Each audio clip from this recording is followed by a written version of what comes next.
Hello, folks. Welcome to Kudlow. I'm Larry Kudlow. Well, here we go again. President Joe Biden is simply incapable of telling the truth about the economy.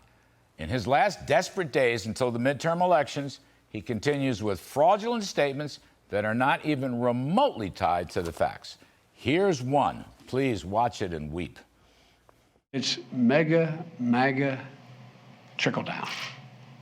Mega, MAGA trickle down. The kind of policies that have failed the country before and will fail it again. And it'll mean more wealth to the very wealthy, higher inflation for the middle class. That's the choice we're facing. You know, it's almost hard to figure out what all that baloney means. He doesn't seem to remember, however, the 10 Commandments. Remember that? Thou shalt not lie, Mr. President.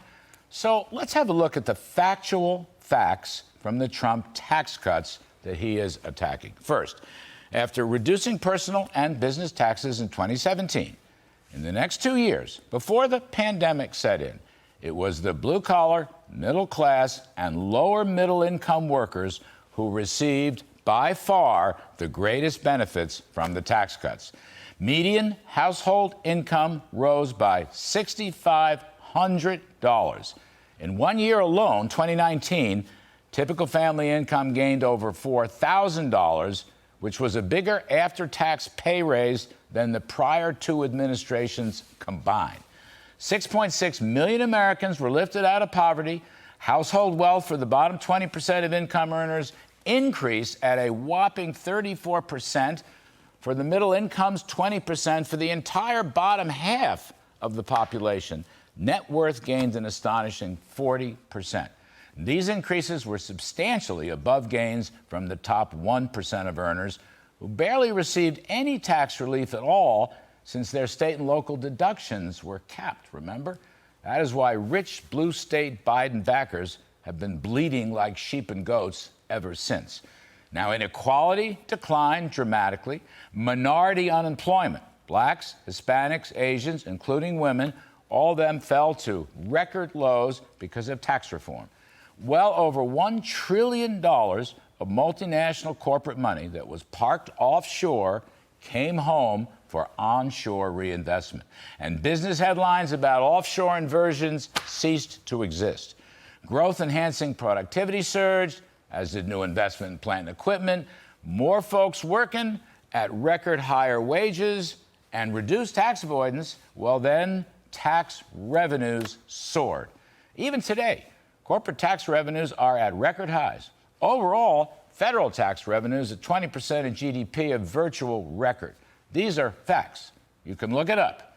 Government source by government source. Now, what Joe Biden is doing is spooning out typical left-wing Democratic malarkey.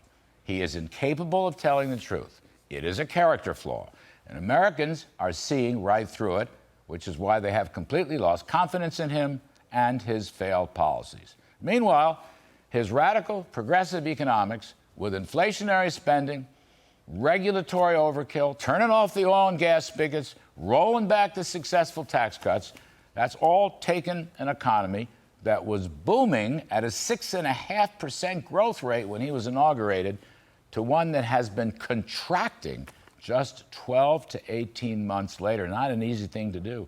Meanwhile, with slightly more, just barely more than 1% inflation at his inaugural, the Consumer Price Index has increased 12.8% since February 2021. Groceries up 17.5%, gasoline up 48%, no end in sight. That inflation tax is killing household budgets, and it's killing the economy.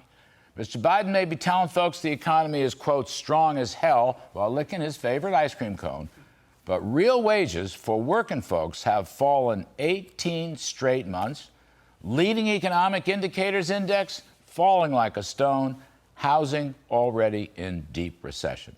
So-called titans of business, we're talking Jeff Bezos and Jamie Dimon and Fred Smith and others, they're all predicting a tough recession next year. What has really happened in Biden's radical experiment in big government socialism has completely failed. And he remains in denial about every key fact. And that is why we are going to see a revolution at the polls in just a few weeks. I'll tell you this, The cavalry is coming, Mr. President, with all due respect, and you are going to have to deal with it. And that's my riff tonight.